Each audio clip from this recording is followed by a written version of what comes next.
Hello, my sisters. Welcome back to It's Beyond the Food podcast. I'm Stephanie Dozier, clinical nutritionist, certified intuitive eating counselor, and your host of It's Beyond the Food show. And this is a place where we talk all about what's driving our relationship to food, to our body, and with ourselves. And today I want to talk about something that I see, unfortunately, too much in the body image healing journey. Something that's to most people like the goal of the journey of healing your relationship to your body, but it's not. And it's called body image perfectionism. And it actually came from one of you, listener of this podcast, through my DM.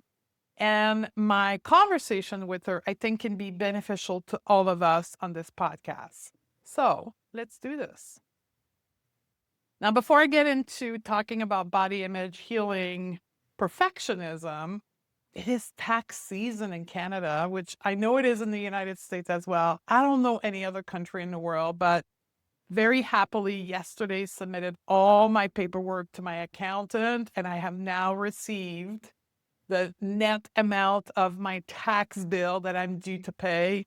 And I'm so proud of myself. I have the money set aside. And if you're an entrepreneur, you know exactly what I mean, that damn dreaded tax bill where you forecast at the beginning of the year how much you're going to have to pay in tax. And like it's in the back of your mind all the time. Is it going to be the right number?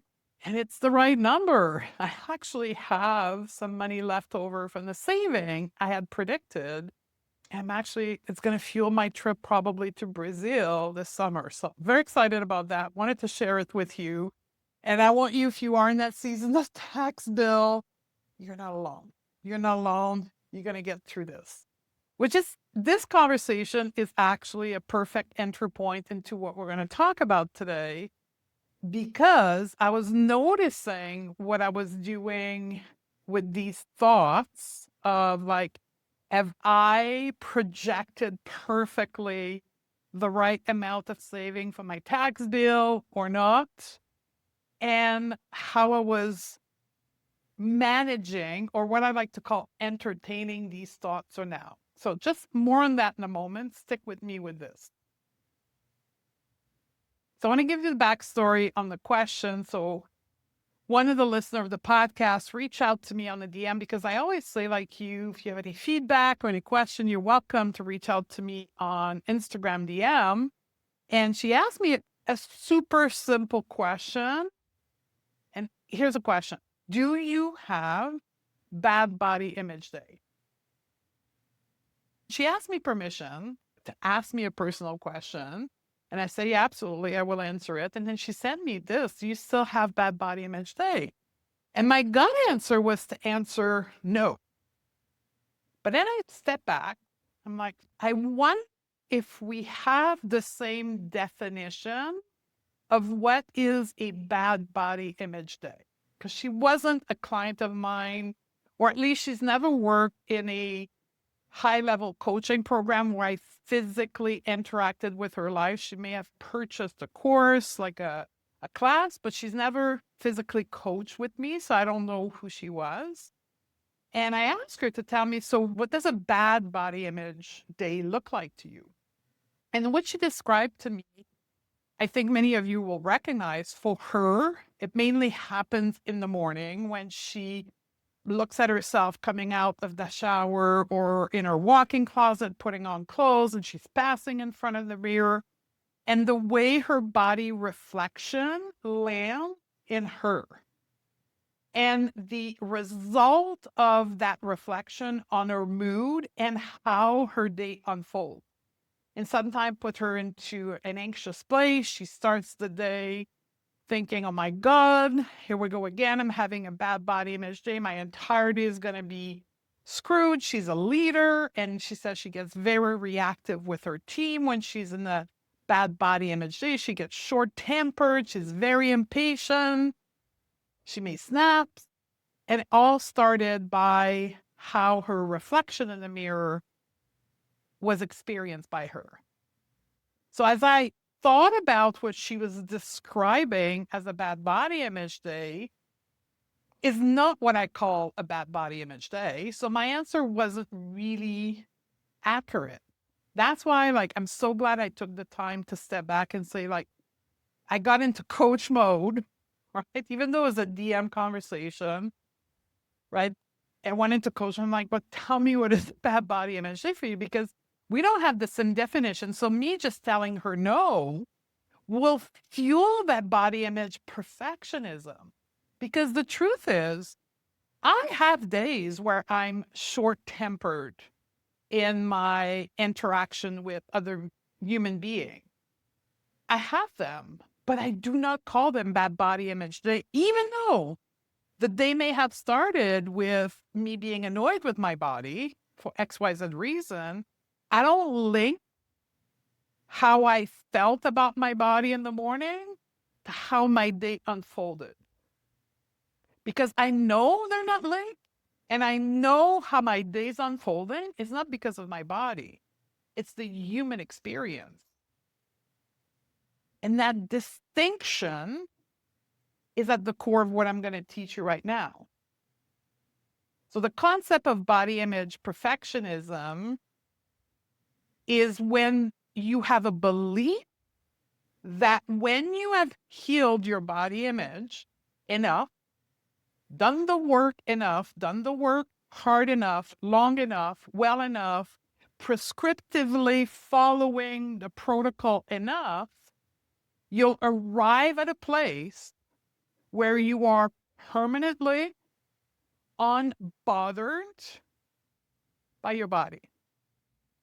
That you will never not have days where the reflection in the mirror is hard to process, where you'll never have days where you're noticing parts of your body that you're not liking. You'll never have days where how you think about your body takes up too much space in the negative way. That you'll be neutral at all the time, forever. And that's the key here, forever. Because body image today at 30 or 40 is going to be different than body image at 50, at 60, at 70. So the body image perfectionism will lead you to think that the experience you're having of your body at 30, once you've done enough body image work, will prevent and seal off the deal for the rest of your life. So when the wrinkle and the gray hair start showing up, you'll be like, yay, bring them on, right? Because you'll be unbothered. But the truth is, body image work does not eliminate the challenging moment with your body. It doesn't eliminate the difficult experience with your body. It gives you the capacity to have these challenging moments without them derailing your entire day, week, or month. It's the ability to ride the full range experience of your human body, of your relationship to your human body, and come back to baseline. And fundamentally, that's what neutrality means. Neutrality, and this is why I'm a body neutrality fan. That's why I teach body neutrality, because in my early days as a non-diet nutritionist, I thought that body positivity, positive body image was the goal. And I strive towards that in my own life. And it got me to a place back where it felt unachievable, because the definition of positive body image is liking how your body looks, right? Like, I love all the principle of positive body image, except that one. And that's why for me, body neutrality is nearly the same thing as positive body image, except with the fact that you have to like and enjoy your body. And because of my feminist lens on this, I'm like, that's not the goal. It was never the goal, and it should not be the goal. So neutrality is the midline. And from that midline, you can have hard moments. You can oscillate right? If you've listened to a recent podcast episode, body image oscillation, you can go up and you can go down. You can have an easy experience with your body, but you're able to come back to neutral line. You're able to pass in front of the mirror and say, whoa, I don't like this, and keep moving and not have the opinion that you had of the glance in the mirror impact how you talk to your team 3 hours down the road. This is what healing body image heal. It's not about the permanent residence of comfort in your body. It's about being able to oscillate, go up and down. And that's what I call the body image experience. So for me, it's not about body image perfectionism. It's about being able to ride the body image experience, not perfection. So I've given you already a couple of examples around body perfectionism and how it can show up in life with this client and with me. But I want to give you more so you can really anchor into determining if this is you or not. One of the other cornerstone of body perfectionism is thinking and assuming when I'm done enough body image healing, I'll never be bothered by other people's comments around my body. That other people glance, look, judgment, faces towards my body will not bother me. That example, when I get older, I won't be bothered by wrinkle and gray hair. Basically thinking that I'll never be bothered by my body again. Here's another example that really doesn't, we're not going to talk about body image purely, but we're going to talk about another experience in our relationship to our body. Because inevitably, when I talk about or I coach someone on body image, for many people who have chronic health issue, it lands us into the place of talking about beyond the looks of their body, but their relationship to their health issue, to their symptoms, to their disability, and how they can be also neutral to that.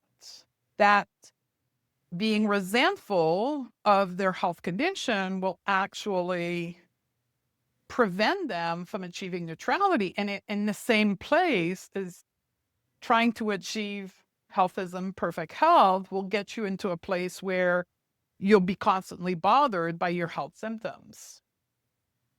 So I'm going to give you the experience of, for me, I have chronic health issue in that I have scoliosis in my back, and it results in random flare up of chronic pain, literally random.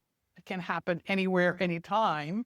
And sometimes it takes me off for the rest of the day. Like yesterday, it took me off for half the day. I have to lay in bed, completely screwing up my schedule so that I can be laying down on a heat pad and managing the pain to a place where I don't feel like puking.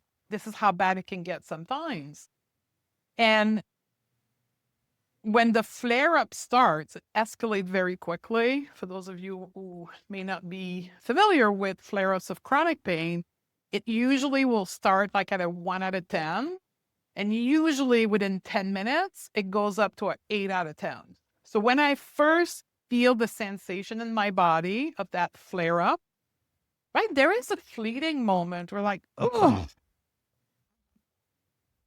not today. I don't want to have that. I don't have time to have that. I don't want it to show up. And I can have that relationship to like, oh my God, why is this happening? But it doesn't last the whole rest of the day and the day after like it used to. For me, chronic flare up, because I wasn't able to ride the disappointment, and I was disappointed in my body for still having chronic flare up after doing all this work. It would take me off for days, where now I'm like, last 5 minutes, I'm like, okay, let's stop working and go lay on our heat pad in our bed and just nurture our body, nurture my body. because that's what it wants right now. And that's what body image healing is to me, is developing that relationship with our body so our body can be what it needs to be from an appearance perspective, but also from a health and symptom perspective. And I want to give you one more example. So if you're on YouTube right now, I'm going to stand up and you're going to see a graphic tee. If you're listening on the podcast, I'm wearing a graphic tee today. And it's a feminist graphic tee. It talks about the female gaze. And when I first put it on and I went in front of the mirror this morning, right, my belly roll was distorting the writing on the graphic tee. And for like, I don't know, a minute, I was annoyed. I was annoyed with having a belly roll that distort the very important message that I believe into, that I wanted to display on my shirt. Because let's face it, I'm recording this on April 22nd, 2026, and we're literally days after the reveal of this website on the internet, the Rape Academy, where just last month, 60 million people went and visited a site to teach men how to women. So I was reading a post this morning about this, and I wanted to express myself. I wanted to put that graphic t-shirt, and then my belly is distorting the writing. It was not happy in that moment. It was annoyance. But in that moment, I had a choice. And it's like, okay, are we going to ride the annoyance, meet it with self-compassion, or am I going to entertain the annoyance and start discussing with my brain as to why I shouldn't have a belly roll and why it's unfair that diet culture got its grip on me for 25 years and why I was sent to Weight Watcher at 12 years old. In the past, I would have been that. I would have stirred on all those stories and everything that I did wrong. And it would have caused me a whole other array of emotion to deal with. Anger, resentment, sadness, grief, and all of that. But in that moment, I'm like, oh, okay, we're annoyed. Okay, it makes total sense to me to be annoyed because I wanted to share my message. And let's move on. Like, it's not gaslighting myself. I didn't gaslight myself that I wasn't annoyed. I acknowledge that I was annoyed, but then I'm making a choice to move on because it's totally normal for me to be annoyed, to have a belly roll that distorts the message that I want the world to read. So that's the two examples. Now it happens, and specifically for us, it happens because we are socialized as women to think that our body should look a certain way, the whole thin ideal, and that our body is a signal to the world that we are worthy and that we should be perfect. We should be perfect in the way our body looks, but we should be perfect in our grades, in our professional work, in the way our business perform. Like, perfectionism in whatever we do is how we show our value to the world, and that the world can give us a pass saying, yep, you're doing it right, you're perfect. And we bring that good girl syndrome, that's really what it's called. I have a podcast episode, you can scroll back up. And we bring that mindset. But remember, mindset is a collection of thinking pattern. It's a collection of thoughts. Like, a mindset is just repetitive lines of thinking. So we bring the mindset that we must be perfect into body image healing, and we aim for body image perfectionism. And because we don't know anything else, we keep striving for that perfectionism, even in our healing work.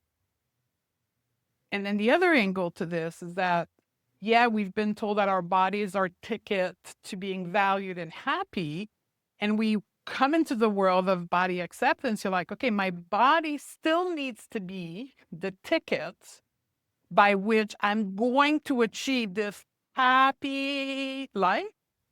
And we're saying, okay, I'm going to achieve that happy life with this body that I have right now. And the way to do that is through body image perfectionism. So I'll never be disturbed with anything around my body. But here's the deal. That is not the human experience. No matter which spiritual background that you have or organized religion you belong to, I don't know of any spiritual lineage that teach that life should be perfect, that we should have an undisturbed, completely picture perfect life. I mean, there may be some cults. I don't know that any of us are here. And if you are in a cult, we need to get you support and help to get you out of there. But most average spiritual background doesn't teach that. We teach about the human experience. And it's about showing up spiritually. It's about showing up to the human experience, which is 50-50. There's going to be 50% of your days that are going to be, quote, happy days. And there's going to be 50% of your days that are going to be shitty. But if you are in the mindset that life should be perfect and that your gateway to that perfect life is your body, you're going to aim for body image perfection. And guess what? You'll never get there, because that's not what is happening with the human experience. So there's going to be good days and bad days, but it's not because of the body.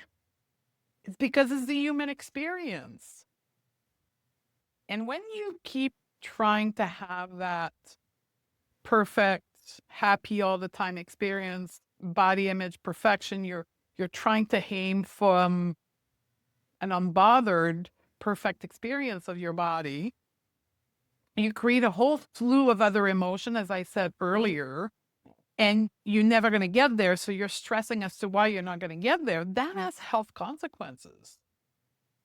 And interestingly enough, I should do a whole podcast episode on my chronic pain flare-up, but when about 6 years ago, when I really made it my mission to be body neutral instead of body positive, coincidentally enough, my flare-up in my back started to reduce. Now, there is no evidence of this. This is just me talking to you about a clinical experience in my own body.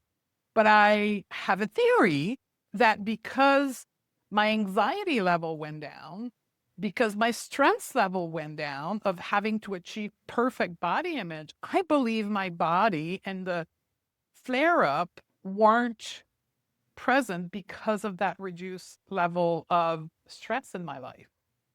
And I've had other clinical experience being shared with me for some of my clients that it actually, their well-being was better because they let go of that body image perfectionism. So food for thought for you. No evidence on this.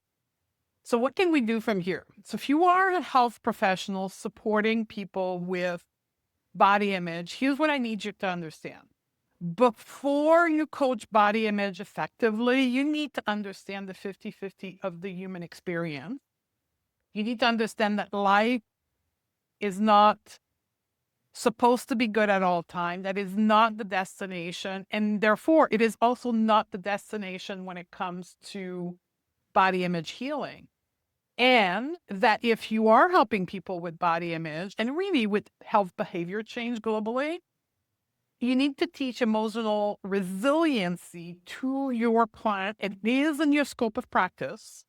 Emotional resilience tool, nervous system regulation tool is in your scope of practice. That is not a licensed act. Now, trauma healing is, trauma unpacking is. That's a scope of practice that is not yours, but teaching basic emotional resiliency, nervous system regulation is in your scope, and it must be side by side with any body image teaching and coaching. Otherwise, your client won't be able to process the discomfort, the disgust, the sadness, and the grief that they have in accepting their body. And also, we need to understand intersectionality and socialization. That needs to be brought into your coaching protocol with your client.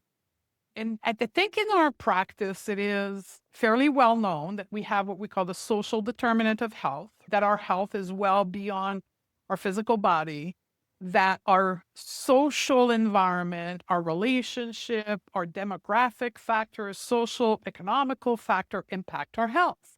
We call that the social determinant of health. When we move into body image, we move into any kind of behavior change, we have to consider intersectionality of how the identity of the person in front of us, who they show up into the world, being gender, race, social background, culture, sexual orientation, how they show up into the world will have an attached pattern of socialization within the body image scope. So how, as the person they are, that they show up into the world with, how are they socialized to their body?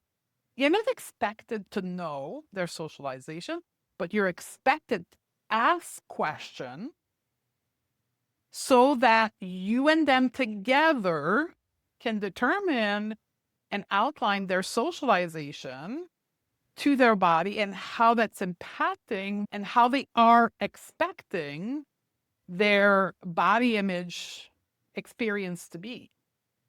So these are the two factors I would recommend. And the third one is to make sure that is included in your intake process with your client and have the conversation as to why body image perfectionism is not the end goal. The journey of coaching with them is about learning to move through the body image experience without reaching the body image perfectionism. If you are on your personal journey, you just got a free coaching session, right? Just got a free coaching session. And I would say to you, if you're not going to work with somebody who specializes in that to make sure that you go seek book, podcasts. You can scroll back through my podcast feed here and learn emotional intelligence tool, emotional resiliency, nervous system regulation. That's kind of the magic ingredient that will make your body image experience neutral, is learning these tools. So I can help you with some of these. We have free tools on the podcast, but if you're listening to this live, twice a year, I run a body image coaching mentorship. And in spring of 2026, this body image mentorship is happening on May 1st and 2nd. It is the immersive version, which we take the experience and we make it over 2 days. So it's a very intense, focused approach to deliver over 2 full days my body image coaching curriculum. So it gets you up to speed very quickly. And it also gives us a lot of time to have in-depth conversations. So if you want to come and work with me and learn that, we'll put the registration in the show note of this podcast, and you'll find it everywhere on my bio and on our website, Body Image Mentorship, if you go to the shop page. And that is open to all of you. Okay, my sister, I love you, and I'll see you on the next podcast episode. Want to coach behaviors, not bodies? Learn the mindset tool and the method that create real changes? Join the waitlist for the next cohort of the non-diet coaching certification at stephaniedosey.com/waitlist. That's where the real training begins. And I'll see you on the other side, my sisters.